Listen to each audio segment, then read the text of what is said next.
back to the channel, fool. It's another day, it's another creepy TikTok compilation. So don't forget to share, like, and subscribe if you like videos like this.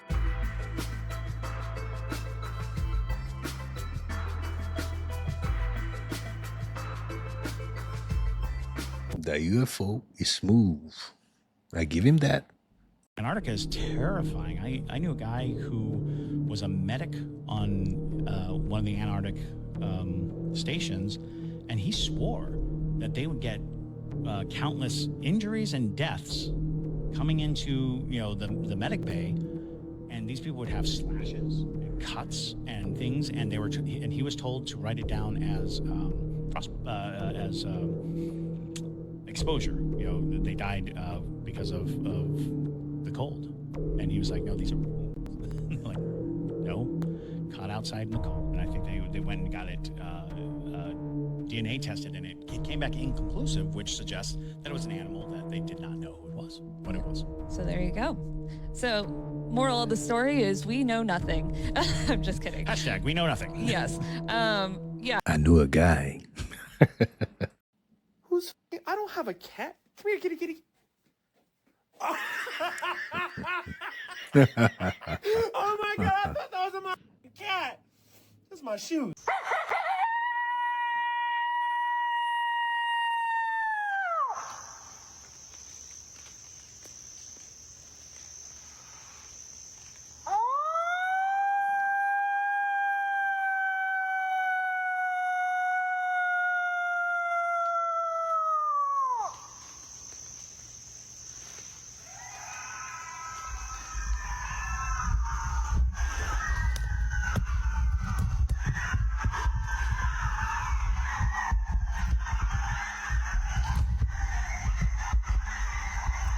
Hot on the stove.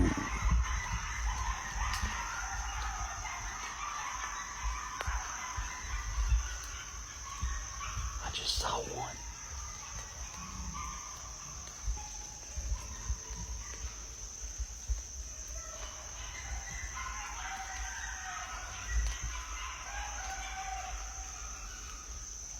Hey, the dude filming was like, hey, oh, wait, that's too many.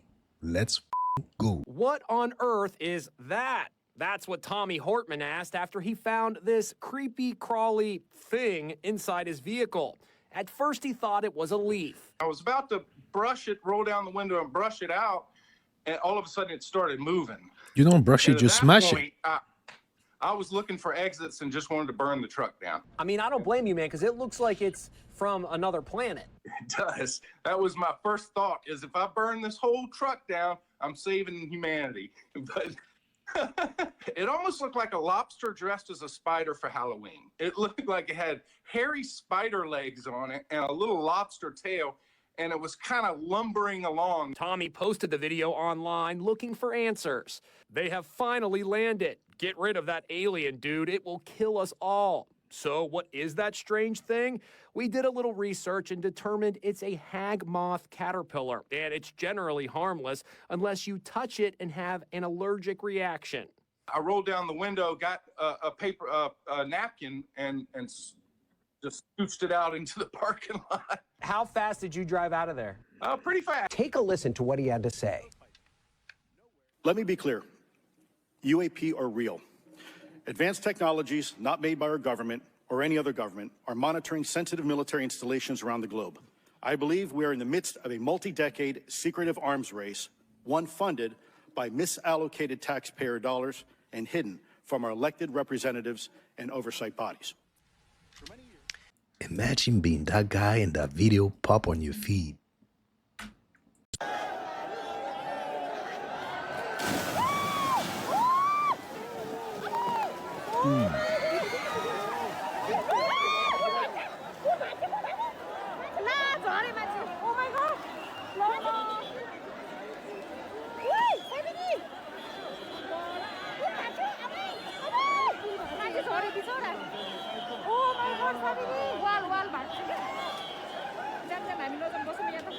Even in my dreams, I'm not stepping on these.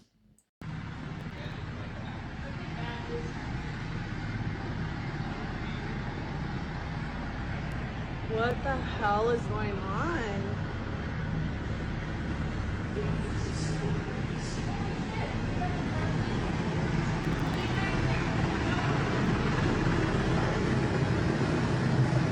You guys tell me.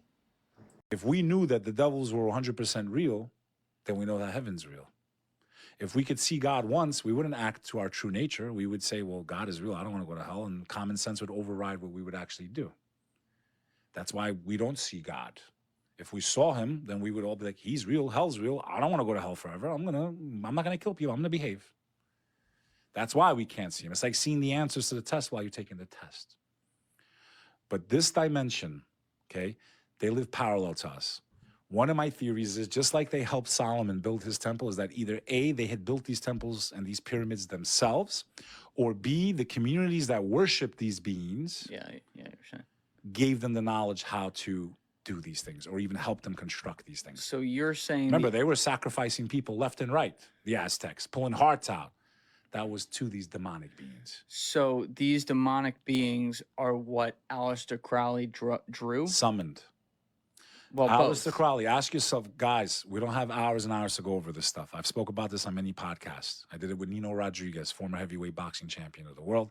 I did this on Danny Jones, and I'm doing it here with you. Ask yourself, if you don't know who this person is, you have no idea of the world we live in and the influence people like this have had. Okay, you want me to read his bio? Are we on demon time? Puta que pariu, tem um koala. Filma aí, filma aí, filma aí, filma aí, filma aí, filma aí. Tem um... Como é que nós vamos tirar o koala? Oh my God, there's a fucking koala Como é que inside nós the vamos house. tirar o koala daqui de dentro? Ele entrou pela porta do Aruki que fica aberta. Oh my God. What do I do? Ele tava aqui, o Aruki tava cheirando ele. What do I do? O que ele tá fazendo? What I do? Tá subindo em cima do... Tem que ligar pra alguém pra resgatar. Oh my God. What do I do? Vou ligar pro Jordan. Vou ligar pro Jordan. O Jordan vai saber. Oh my God. A company in China called Deep Robotics has invented a quadruped wheeled robot that can basically go over anything. Like, it is capable of going over walls. It's capable of going up and down steep hills without falling over, without tripping, breaking, without crashing or anything like that. Apparently, they've got all different types of versions of their quadruped robots. They've got power and utility versions that are capable of going up and down staircases. They've got rescue versions that are capable of navigating obstacles. They're good in all weather. They can go into toxic, collapsed buildings in post-disaster areas without having any issues. They've also got some that are made for going into tunnels. And then also mining robots that are made for navigating complex environments like narrow spaces. And they've got construction ones. China's also revealed that they have little quadruped robotic dogs with miniguns on the top of them. So imagine the military applications for a robot that has a minigun on top of it and can get around anywhere on any terrain without falling down, and you can't get away from it. And that's what they're building now. Imagine in 10 years. What? Oh boy. You better run.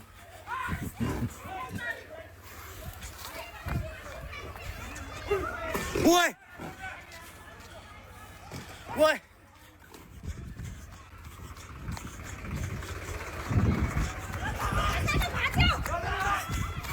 Did you guys hear about that Jamie Foxx thing? Apparently he's coming out with a Netflix special. So obviously he's doing better. He's out of the hospital. You remember when he was like in a coma and stuff for like 20 days? They're like, oh, is he dying? Like, he's good now. Yeah. Well, apparently he made a joke in the special that he was poisoned by P. Diddy because of the information that he knew. And he's the one that first reported Diddy to the FBI. He's making a joke? He was making a joke about it. But the one guy I read an article about, the guy's like, it did not seem like a joke when he said it. It's a stand-up special?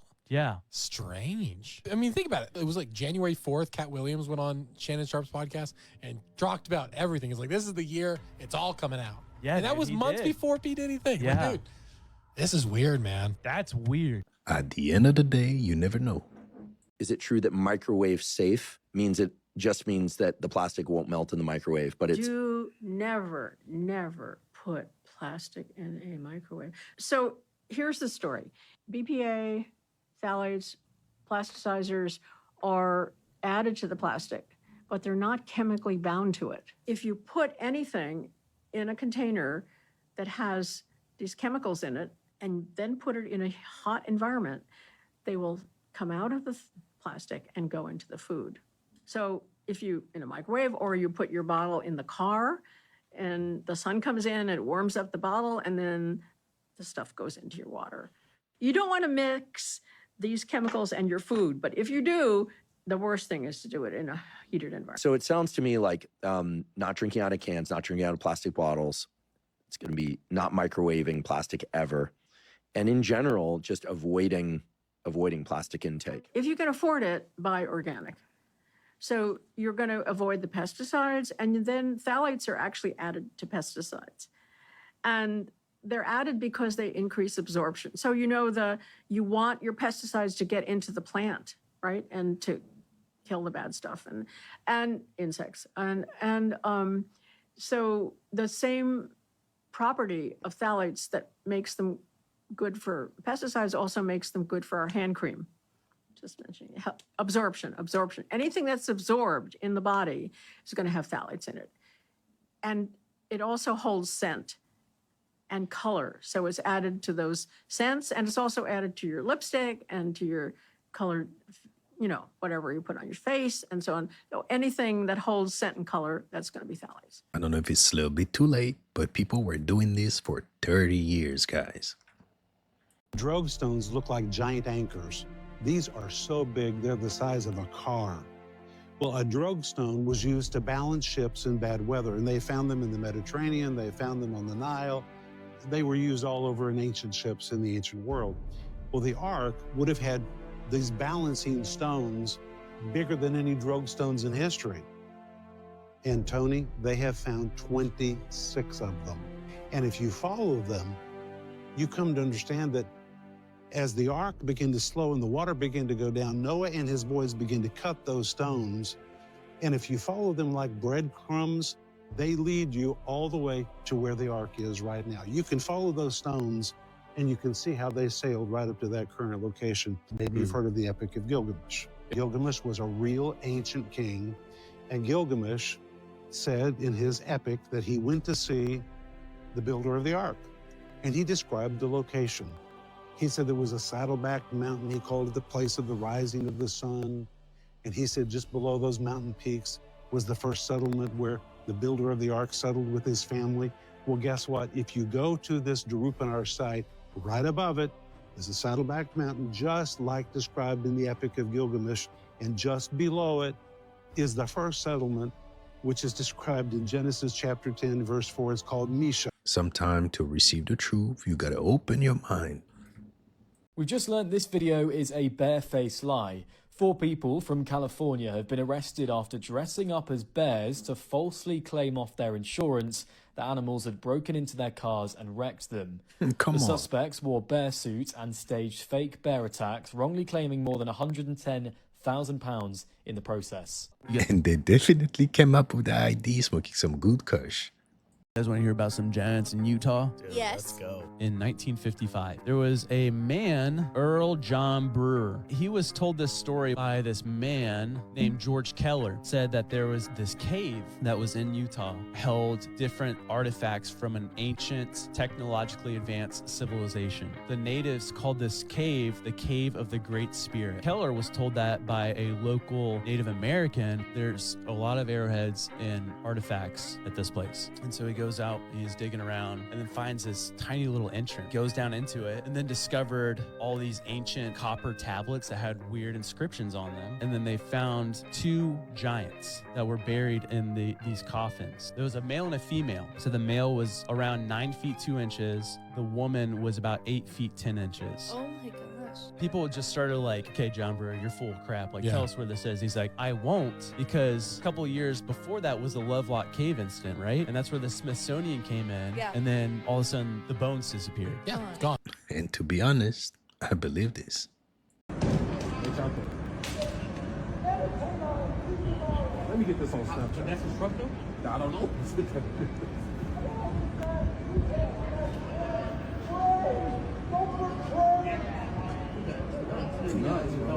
Hey, Gotham or Chicago, same place.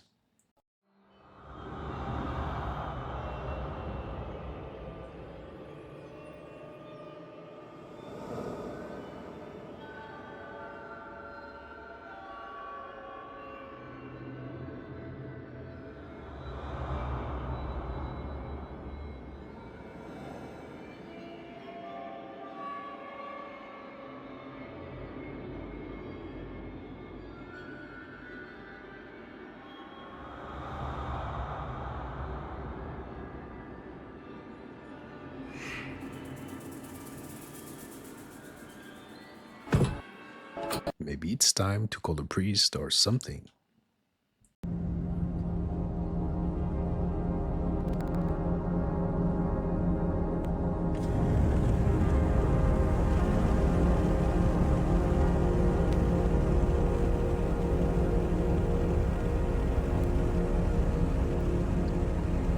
Yo, I'm not kidding, bro. There's weird shit in the sky right now, too.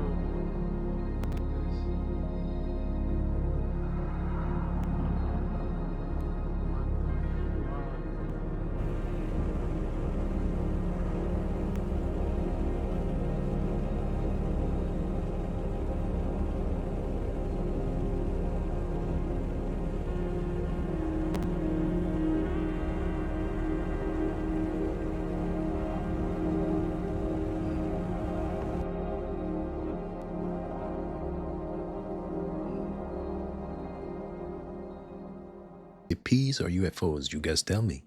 My friend and I are at the cemetery. We're kind of in the car. I have a recorder up above on the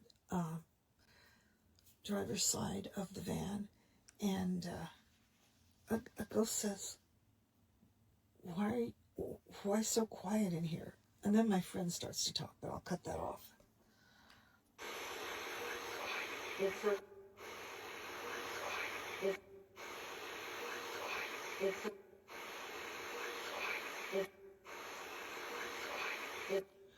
So, thought we were being quiet, I guess. I love the EVPs. I love catching voices that shouldn't be there. So this must be a ghost in the cemetery. No, thank you. Would you do it? Me? Hell no. What I'm saying is I don't believe the history we've been taught. Here's a good example. Have you ever heard about Lewis and Clark going across the Mississippi? In 1803, there was nothing there supposedly back in those days. Okay, so now think about that. So we're talking about like 200 years ago, there was nothing west of the Mississippi as far as the America was concerned. Now talk about when these cities were founded and became cities like we know today. And explain to me how that makes even a lick of sense. Like, so how did Chicago go from like literally like a tent city in 1840 to Chicago like we know it by 1860? You think about all the central planning that would have took. Then you go like to places like San Francisco. San Francisco like had 1,000 people in like 1840. And then there's a panoramic shot very famously that shows the whole city in 1873. And it's a full-grown city. There ain't one bit of construction happening right there, but the whole city is fully grown. San Francisco was supposedly discovered in 1776. So this is around the time what it would have got its name. Well, here's the interesting thing. There's old maps that are 200 years older than that actually either have S Francisco on it in that same area, or they straight up say San Francisco. Where Chicago is at, there's old maps from like the 1500s that say Shalaga. And again, we're gonna believe this. Their timelines are just broken. I have a really weird story. So this guy, his name is Cliff High. It was 1997. He developed this software program called WebBot. And what it would do, it would scan the entire internet, collect data. It would make predictions for the stock market. But then he delved into it a little more. It's just like, let's see like what else it can predict. In 2009, it came up with a prediction of the future that there was going to be a battle in the air with the military and UFOs, and that even UFOs would be fighting UFOs. Whoa. But there had to be a trigger to Set it in motion. Yeah, set it in motion. It said that when this trigger happens, then 39 days later, this prediction will come true. Here's the crazy part. 2009. The trigger was Donald Trump would be interviewed by Joe Rogan. Bro, no. Nuh-uh. No way, dude. That's crazy. And I counted, guys. So, hey, December 4th, that's the date. So, hey, put it in your calendar.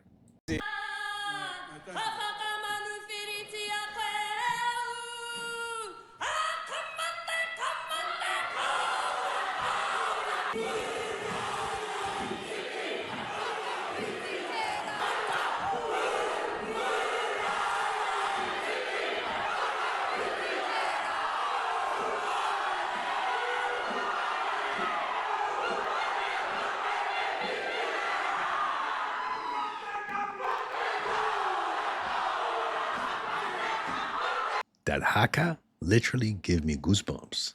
What about you guys? This image on the thumbnail was captured 11/11/24, and don't dare tell me it's a circular CMU.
April 12, 1983, James Ridley awoke from a 67-day coma at St. Mary's Hospital in Detroit, screaming about the mouth in the void. What followed would disturb neurologists and philosophers for decades. Ridley, a 34-year-old auto plant worker, had suffered severe head trauma in a factory accident. Upon regaining consciousness, he began describing what he called the true reality, one he claimed to have witnessed while comatose. "We're cattle," Ridley told Dr. Sarah Klein during his initial evaluation. "This, everything, it's just a feeding pen. There's something out there, bigger than galaxies, keeping us distracted while it feeds." He described a vast, ancient entity that maintains our perceived reality as a form of cosmic anesthesia. Most disturbing was Ridley's insistence that he had begged the entity to return him to the simulation. "I couldn't bear it," he repeated. "The scope of it, the horror of knowing." Ridley's EEG readings showed unusual patterns that experts couldn't explain. His brain activity suggested he was simultaneously in deep sleep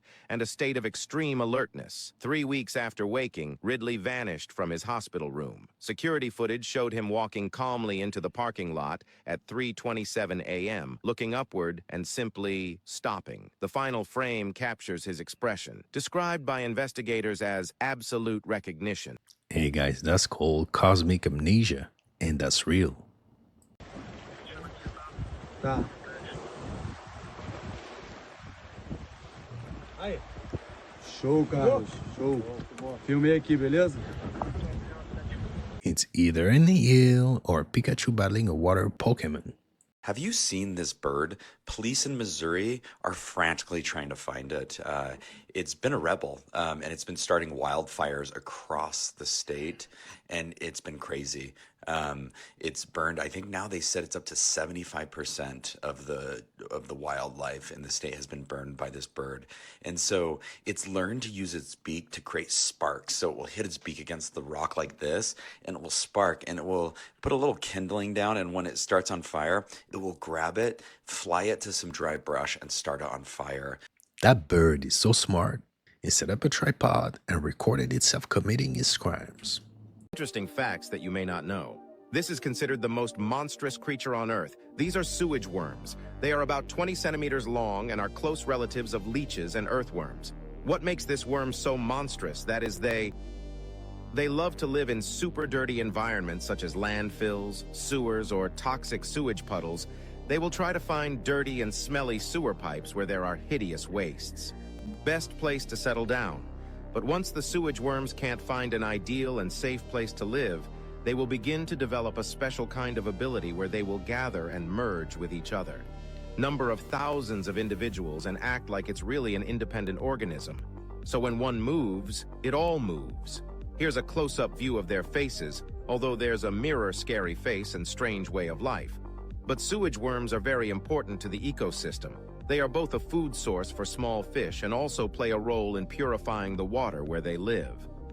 Although it looks delicious, you absolutely must not try these worms because they carry a lot of dangerous diseases and parasites that can take you to the afterlife very quickly.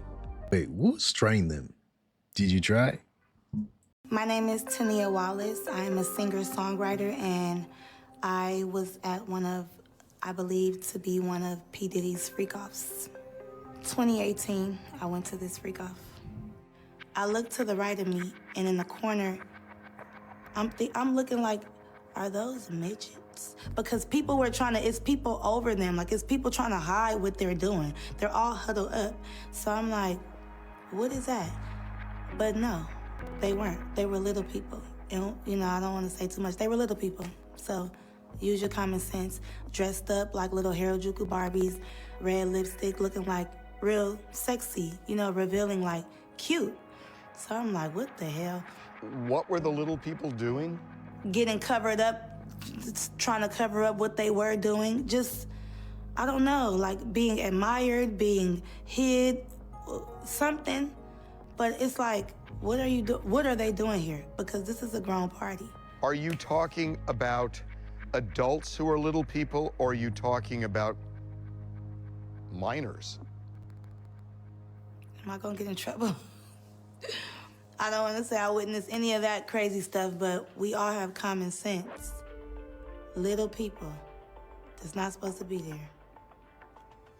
You're talking about underage people.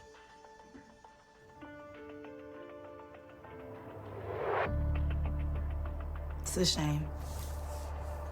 Have you guys connected the dots?